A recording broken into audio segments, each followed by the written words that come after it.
আসসালামু আলাইকুম। চলে এলাম আবারও নতুন বইয়ের ছোটোখাটো রিভিউ নিয়ে।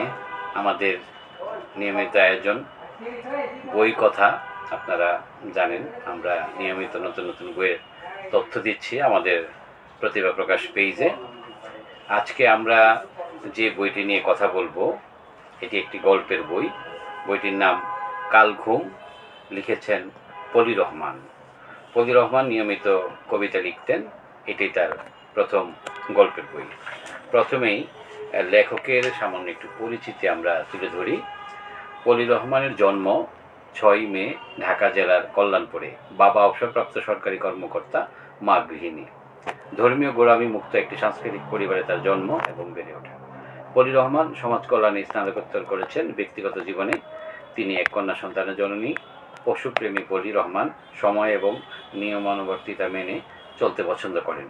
ছিমছাম গুছানো পরিপাটির জীবনেই তিনি অভ্যস্ত। ইতিমধ্যে প্রকাশিত হয়েছে 2টি কাব্যগ্রন্থ, মাটির ঢেলা এবং প্রণয়নীর কাব্যকথা। কালঘুম গল্পগ্রন্থের মাধ্যমে তিনি কথাশিল্পী হিসেবে আত্মপ্রকাশ করলেন। পৃথিবীর সকল শিশু পশু পাখির জীবন হোক নিরাপদ এবং সহিংসতামুক্ত, এটাই তার একমাত্র চাওয়া। এবার চলে আসি কালঘুম বইটি সম্পর্কে কিছু কথা আপনাদেরকে জানাই। কালঘুম বইটি বইমেলা 2025 উপলক্ষে প্রকাশিত হয়েছে। এই বইটিতে মোট 8টি গল্প রয়েছে। পৃথার শাশুড়ি, দৈহিক, মুনিয়ার সংসার, পেয়ারা ফুল, স্মৃতির পাতা, অজানা, ব্রাইট চেম্বার, কালঘুম। আমি দেখি আপনাদেরকে সামান্য করে একটু তথ্যগুলো বলে দিতে পারি কিনা। পৃথার শাশুড়ি, এখানে মূলত বউ শাশুড়ির সুন্দর সম্পর্কের একটি বর্ণনা আপনারা পাবেন এবং অসাধারণ সম্পর্ক যে হতে পারে আমরা অনেক সময় জানি যে বউ শাশুড়ির সম্পর্ক অনেক সময় দাকুমরা সম্পর্ক হয়, কিন্তু এই পৃথার শাশুড়ি একজন অসাধারণ মানুষ এবং পৃথা ও লক্ষ্মী একটি বউ, তাদের এই চমৎকার একটি সাংসারিক চিত্র আমরা এই গল্পটিতে পাই। তারপর একটি গল্প নাম হলো দৈহিক। দৈহিক গল্পের একজন নায়িকা রয়েছে, তার নাম জোনাকি। জোনাকি এবং তার স্বামী জলিল ব্যাপারী সুন্দর সংসার ছিল, কিন্তু পরবর্তীতে জোনাকি বয়সের দোষে যেটাকে বলে জড়িয়ে যায় এই জলিল ব্যাপারীর কর্মচারীর সাথে শারীরিক সম্পর্কে। এরকম একটি জীবনধর্মী বাস্তবধর্মী বলবো গল্প এই দৈহিক গল্পটি। তারপরে আসি আরেকটি গল্প, নাম হলো পেয়ারা ফুল।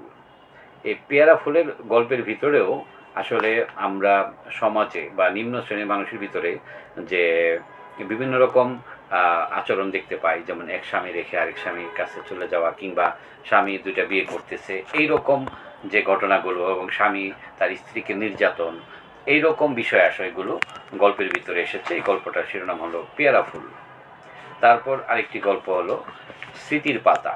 স্মৃতির পাতা, এটি বলা যায় একটি প্রেমের গল্প, এবং প্রেমের ভিতরে একজন একজনকে সন্দেহ করা, ভুল বোঝা ইত্যাদি বিষয়গুলো কিন্তু তার গল্পে এসেছে। তারপরে অজানা নামে একটি গল্প।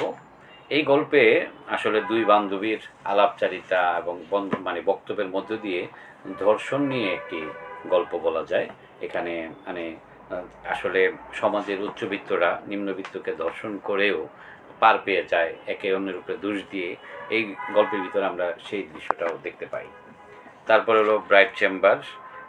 এটাতে একটি প্রেমের ছোঁয়া রয়েছে এই গল্পটিতেও। তারপর এখানের যে মূল আকর্ষণীয় গল্প এই বইটির, সেটার নাম হলো কালঘুম।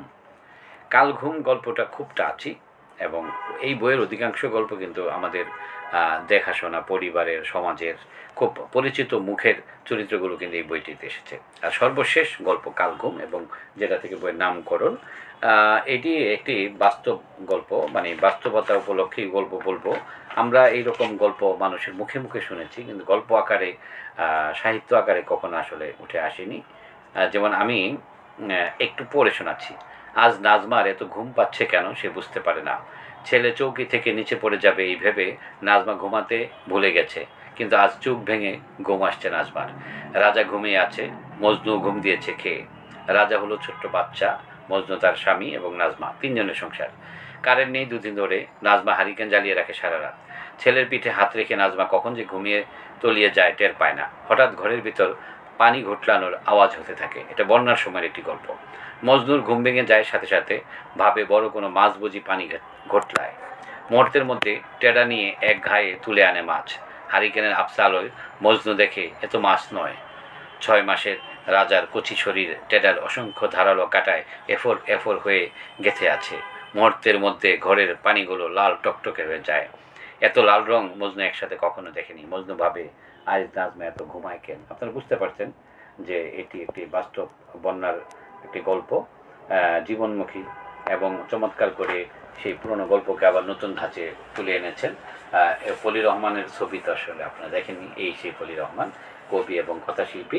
আমরা ফলির রহমানের এই ছোট্ট বইটির যতখানি সম্ভব আপনাদেরকে তথ্য তুলে ধরলাম।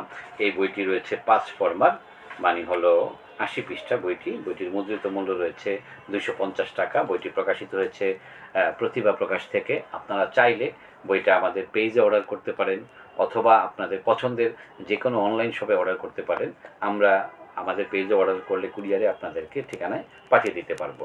সুতরাং আপনারা ভালো থাকুন, সুস্থ থাকুন, নিরাপদ থাকুন। আবারও চলে আসবো নতুন বইয়ের তথ্য নিয়ে আবার একদিন পর। ভালো থাকুন। আল্লাহ হাফেজ।